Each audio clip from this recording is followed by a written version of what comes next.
بسم اللہ الرحمن الرحیم۔ السلام علیکم، ڈاکٹر منور حسین آپ کی خدمت میں۔ انتہائی انٹرسٹنگ ڈیولپمنٹس اس وقت ہمیں نظر آ رہی ہے۔ ایک طرف تو فیلڈ مارشل سید عاصم منیر صاحب روانہ ہو گئے ایران، اور ایران پہنچ گئے ہوں گے بیکاز تھوڑی دیر پہلے وہ ایران کی فضاؤں کے اندر داخل ہو گئے تھے۔ پاکستان کے جیٹ فائٹرز نے انہیں اسکورٹ کیا تھا۔ اس کے علاوہ محسن نقوی صاحب پہلے سے وہاں موجود تھے، اور پھر قطری جو ڈیلیگیشن ہے وہ بھی وہاں پہ موجود تھا۔ اس کے ساتھ نیٹو کی میٹنگ چل رہی ہے سویڈن کے اندر، یہ امپورٹنٹ ڈیولپمنٹ ہے۔ بیلاروس نے اعلان کر دیا ہے کہ جناب ان کے پاس نیوکس موجود ہیں، اور اس کے ساتھ ساتھ جو امریکن 5,000 جو ملٹری ٹروپس ہیں انہوں نے اپنا پڑاؤ ہنگری کے اندر ڈال دیا ہے۔ اسرائیل کی طرف سے ایک اور اسٹیٹمنٹ آ رہی ہے۔ یہ وہ سارے معاملات ہیں جو کہ بہت امپورٹنٹ ڈیولپمنٹ ہیں، ایک ایک کر کے میں آپ کے سامنے رکھنا چاہوں گا۔ سب سے پہلے کہ جو پاکستان کی جو فیلڈ مارشل سید عاصم منیر صاحب اس وقت پہنچے ہیں تہران میں، ان کا مقصد یہ ہے کہ ایک 14 پوائنٹ جو ایک میکانزم ہے اس پہ ایگریمنٹ لے لیا جائے۔ قطری ٹیم آلریڈی وہاں پہ موجود ہے ود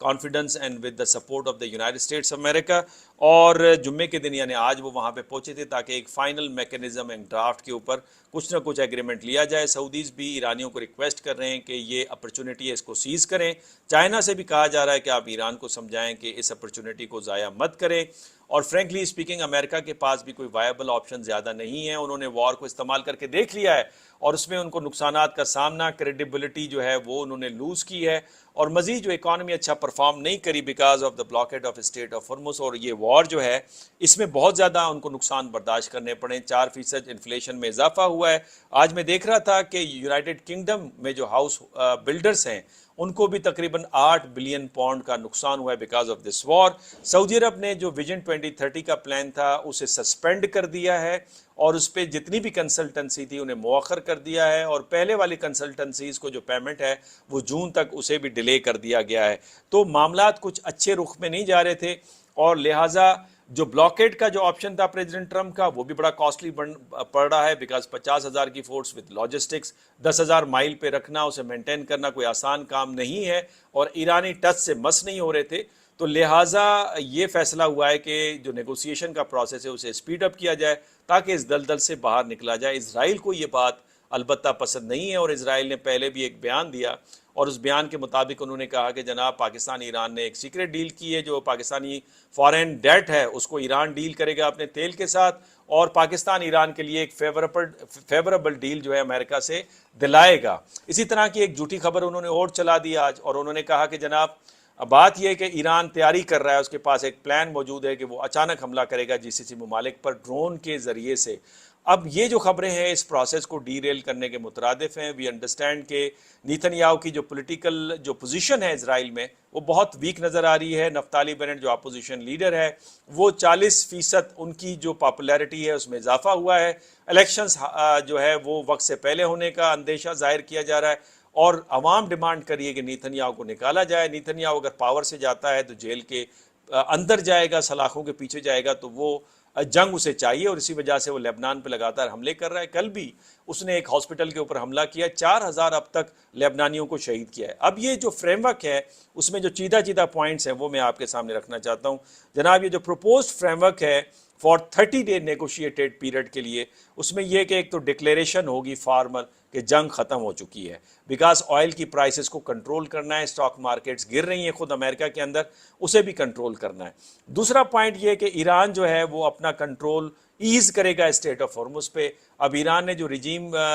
بنائی ہے اسٹیٹ آف ہرمز کو کنٹرول کرنے کے حوالے سے، اس میں کم از کم وہ ٹول تو نہیں لے رہا، البتہ وہ کہہ رہا ہے کہ IRGC کے انسٹرکشنز کے مطابق یہاں سے ویسلز گزریں گی، اور اس میں کہا جا رہا ہے کہ آج 48 گھنٹوں میں کوئی 35 جو ویسلز ہیں انہوں نے اسے کراس کیا ہے۔ تیسرا یہ ہے کہ United States of America suspend کرے گا نیول بلاکیڈ کو 30 ڈیز کے لیے۔ چوتھا یہ کہ ایران جو یورینیم انریچمنٹ ہے اسے پاس دے گا 12 سے 15 سالوں کے لیے۔ پانچواں یہ کہ امریکہ گریجولی جو سینکشنز ہیں ایران کے اوپر وہ ہٹائے گا، ڈپینڈ کرتا ہے ایران کے پرفارمنس کے اوپر، لیکن پہلے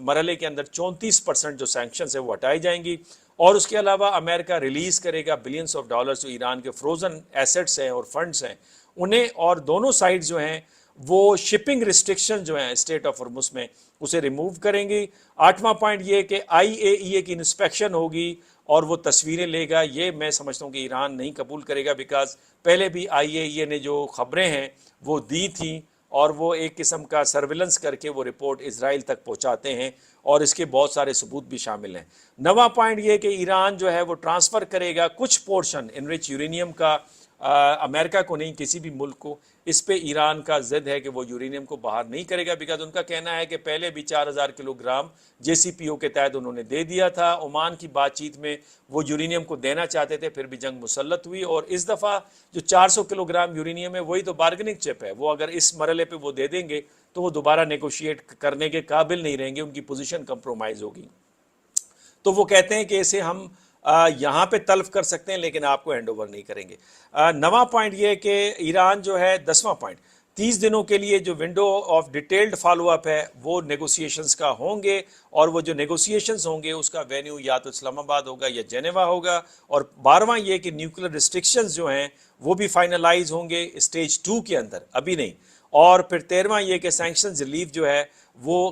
کمپلائنس ہوں گی implementation of these important points by Iran. اور 14واں پوائنٹ یہ ہے کہ مانیٹرنگ میکنزم جو ہے فار آل پروویژنس اس کے اندر اس کو مانیٹر کیا جائے گا۔ لیکن اب سوال یہ پیدا ہوتا ہے کہ ایران نے تو جنگ کا آغاز نہیں کیا تھا، انٹرنیشنل وائلیشن جو ہے لا کی وہ ایران نے تو نہیں کی تھی، تو لہٰذا ایران کی جو مورلی پوزیشن ہے وہ بڑی اسٹرانگ ہے، اور جو ریزیلینس انہوں نے شو کیا، ریزسٹنس شو کی، اس سے ان کی پوزیشن بڑی اسٹرانگ نظر آ رہی ہے۔ لیکن نیٹو کی بڑی میٹنگ ہو رہی ہے اس وقت، اور that is very important development, اور اس میں مارکو روبیو صاحب تشریف لے گئے ہیں۔ اور نیٹو کا جو یہ سمٹ ہے یہ پیریاڈک اپرچونٹی ہوتی ہے تاکہ نیٹو ممالک کے ممبر ممالک کے جو سربراہ ہیں وہ آپس میں ملیں اور کم از کم جو پرفارمنس ہے نیٹو کی اس کو ایویلویٹ کریں اور فیوچر ڈائریکشن جو ہے اس کو سیٹ کریں۔ اب مارکو روبیو کہتا ہے جناب کہ جو آپ رہنما ہیں نیٹو کے، ان کو رسپونڈ کرنا ہوگا پریزیڈنٹ ٹرمپ کی اس ڈس اپوائنٹمنٹ کو، کہ جس میں وہ کہتے ہیں کہ آپ نے ایز اے الائنس رسپانس ہمیں نہیں دیا جب ہماری جنگ چل رہی تھی مڈل ایسٹ میں، آپ نے جو لاجسٹک سپورٹ تھی وہ ہمیں پرووائڈ نہیں کی، تو اگر آپ نے پرووائڈ نہیں کی تو اس صورت میں اس نیٹو آرگنائزیشن کا فائدہ کیا ہے۔ اس کے بعد انقرہ میں سمٹ ہونی ہے سربراہوں کی نیٹو کے حوالے سے، اس میں بھی کہا جاتا ہے کہ اہم فیصلے ہوں گے۔ اب یورپ کے لیے مسئلہ یہ ہے کہ یوکرین کا مسئلہ اہم ہے، جبکہ امریکہ یوکرین پہ توجہ دینے کو تیار نہیں ہے۔ بالٹک اسٹیٹس کے حوالے سے رشیا کو بہت ساری کمپلینس آ رہی ہیں، اور ہنگری کے اندر 5000 ٹروپس جو ہیں امریکن نے منتقل کر دی ہیں، رشینز کو اس پہ بھی ریزرویشن ہے، جبکہ کہا یہ جا رہا ہے کہ رشیا نے نیوکس دے دیے ہیں بیلاروس کو، جو رشیا کا اتحادی ہے، اور بیلاروس کے جو پریزیڈنٹ ہیں انہوں نے اس بات کا تذکرہ کیا کہ ان کے پاس یہ کیپیبلٹی ہے، اور وقت آنے کے اوپر اگر ضرورت پڑی تو وہ اس کا استعمال بھی کر سکتے ہیں۔ تو اس کا مطلب یہ کہ وہاں پہ بھی چیزیں کوئی صحیح رخ میں نہیں جا رہی، اور اصل مدعا جو یورپ کا ہے وہ یہ ہے، جبکہ امریکہ مڈل ایسٹ پہ زور دیے کھڑا ہے کہ یہاں پہ ان کی اجارہ داری ری انفورس ہو، اور ایک جو ہب آف پروڈکشن ہے چائنا کا اور دوسری طرف جو سستی انرجی ہے، ان کا ربط آپس میں ٹوٹے اور چائنا نمبر 1 پہ نہ آئے اور امریکہ نمبر 2 پہ نہ بنائے پائے۔ جبکہ نیتن یاہو چاہتا ہے کہ جنگ مسلسل چلے، وہ پاور میں مسلسل رہیں، اور مڈل ایسٹرن کنٹریز کمزور بن جائیں، اور کمزور ہونے کی صورت میں جو اسرائیل کی اجارہ داری ہے وہ قائم و دائم رہے۔ اس کے ساتھ یہ بھی کہا جا رہا ہے کہ جناب چائنا بھی چاہتا ہے کہ نیگوسیشن ہو، لیکن not at the cost of Iranian, جو جسے میں کہتا ہوں کہ ایرانین سوورینٹی۔ لیکن ساتھ میں جو اور امپورٹنٹ پوائنٹ ہے، 2 امپورٹنٹ پوائنٹ ہے جس کا میں اکثر تذکرہ کرتا ہوں، وہ یہ کہ ایران کے پاس واقعی یہ اپرچونٹی ہے، بیکاز ٹرمپ صاحب ایک انکنونشنل لیڈر ہیں جہاں پہ انہوں نے نقصان دیا ہے، نو ڈاؤٹ ان اٹ، اور وہ جنگ کے آغاز کرنے کے حوالے سے مجرم بھی ہیں، لیکن وہ ایران کو کنسیشنز دے سکتے ہیں، وہ سینکشنز کو اپ لفٹ کر سکتے ہیں، وہ ایسٹس جو فروزن ہے اس کو ڈی فریز کر سکتے ہیں، بیکاز اگر نومبر میں مڈ ٹرم ہو جاتے ہیں تو اس صورت میں ان کی پاور وہ نہیں رہے گی، اور پھر ان کی یہ پوزیشن بھی نہیں رہے گی کہ وہ کنسیشن دے پائیں۔ دوسری بات یہ کہ رشیا نے پیسے لیے تھے ایران سے MiG 29 کے فائٹر جیٹس دینے کے حوالے سے، لیکن وہ آئے نہیں وقت کے اوپر، اگر وہ آتے تو ذرا سچویشن ڈیفرنٹ ہوتی۔ اور پھر چائنا نے بھی وعدہ کیا تھا کہ CM-302 جو میزائل ہیں جس سے ایئر کرافٹ کیریئر کو تباہ کیا جا سکتا تھا، وہ بھی چائنا نے آباد کر کے نہیں دیے ایران کو۔ اس کا مطلب یہ کہ سسٹمک لیول پہ جو سینٹرز ہیں پاور کے، ان کے اندر آپس میں کچھ نہ کچھ ایگریمنٹ ہے، وہ ایک دوسرے کو بہت حد تک نقصان پہنچانے کے حق میں نظر نہیں آتے۔ تو لہٰذا اس انارکک سسٹم میں سیلف ہیلپ اور اپنی مدد آپ کے تحت اپنے مفادات کا تحفظ کرنا ہے، اور دیکھنا ایران نے یہ ہے کہ خطے کے ممالک کے ساتھ مل کر جو کوارڈ بنائے اس میں شمولیت اختیار کرے، کنسیشنز لے۔ البتہ یہ جو 14 پوائنٹس ہیں یہ سب پہ تو منوان ایران نہیں تسلیم کرے گا، لیکن اس میں جو بہت ساری چیزیں ہیں جس میں امریکنز چاہتا ہے کہ اسٹریٹ آف ہرمز کھلے، جی سی سی ممالک چاہتے ہیں، یورپین ممالک چاہتے ہیں، پاکستان چاہتا ہے، بیکاز پاکستان کا سیکیورٹی انٹرسٹ ایران کے ساتھ ہے، وہ بارڈر کو ڈیسٹیبلائز نہیں ہونا دینا چاہتے، بیکاز افغانستان میں پہلے ہی مسائل چل رہے ہیں، انڈیا سندور 2 کی بات کر رہا ہوتا ہے، تو ایک طرف تو یہ بات ہے، اور پھر آج انڈیا نے ایک دراندازی کی، اور انڈین جو انٹیلیجنس ایجنسیز ہیں انہوں نے کشمیر میں ایک پروفیسر کو مرڈر کر دیا ہے، ان کو شہید کر دیا ہے، اور الزام لگایا ہے کہ پلوامہ کے وہ ماسٹر مائنڈ تھے۔ تو انڈیا کی جو یہ حرکتیں ہیں یہ کلیئر کٹ ایک دہشت گردی کی طرف اشارہ دے رہی ہیں، اسٹیٹ اسپانسرڈ قسم کی ٹیررزم ہے۔ اور دوسری طرف ہم یہ بھی دیکھ رہے ہیں کہ ایرانی رجیم اگر کمپرومائز ہو جاتی ہے تو وہاں پہ اسرائیل اور انڈیا کا اثر و رسوخ اگر بڑھ جاتا ہے امریکنز کا، تو پاکستان کے لیے سیکیورٹی مشکلات پیدا ہو سکتی ہیں۔ اور ساتھ میں امریکنز کے حوالے سے بھی پاکستان کے تاریخی رشتے اور ناطے ہیں، وہ چاہتے ہیں کہ وہ ان کے رشتے اور ناطے بھی اس طرح سے برقرار رہیں، اور ساتھ میں جو اکنامک انٹرسٹ ہے وہ بھی بڑا امپورٹنٹ ہے جی سی سی ممالک کے ساتھ، بیکاز 5.5 ملین پاکستانیز رہ رہے ہیں، اور ہاف آف ریمیٹنسز جی سی سی ممالک سے آتے ہیں۔ اگر ان کی اکنامک کنڈیشن بہتر نہیں رہے گی تو وہ ڈیفرڈ پیمنٹ پر آئل کا مسئلہ ہو یا پھر ریمیٹنسز کا مسئلہ ہو، وہ پاکستان کے لیے مشکلات پیدا کر سکتے ہیں۔ اور پھر اب اسٹریٹجک جو ایگریمنٹ سعودی عرب کے ساتھ ہے وہ بھی بڑا امپورٹنٹ ہے، اس میں پاکستان نے تقریباً 8,000 اپنے ٹروپس وہاں پہ بھیجے ہیں، اور پھر ایک اسکواڈرن فائٹر جیٹس کا بھی لگایا۔ اور آج خبر یہ بھی آ رہی تھی کہ جو یمن کے ساتھ بارڈر ہے وہاں پہ بھی پاکستانی فورسز کے لوگوں نے پوزیشنیں سنبھالنا شروع کی ہیں، بیکاز جو یمنی فائٹرز تھے ان کو اب الگ کر رہا ہے سعودی عرب، بیکاز انہوں نے وہاں پہ کچھ پروٹیسٹ وغیرہ کیے تھے۔ بہرحال یہ صورتحال ہے، جیسے مزید باتیں آئیں گی یا انفارمیشن آئے گی آپ کے ساتھ شیئر کروں گا۔ آپ اپنے کمنٹ سے نوازیے گا، اور بیل آئیکن پہ آپ ضرور کلک کیجیے، اور اس پوسٹ کو ضرور آپ شیئر بھی کیجیے اپنے دوستوں کے ساتھ۔ شکریہ۔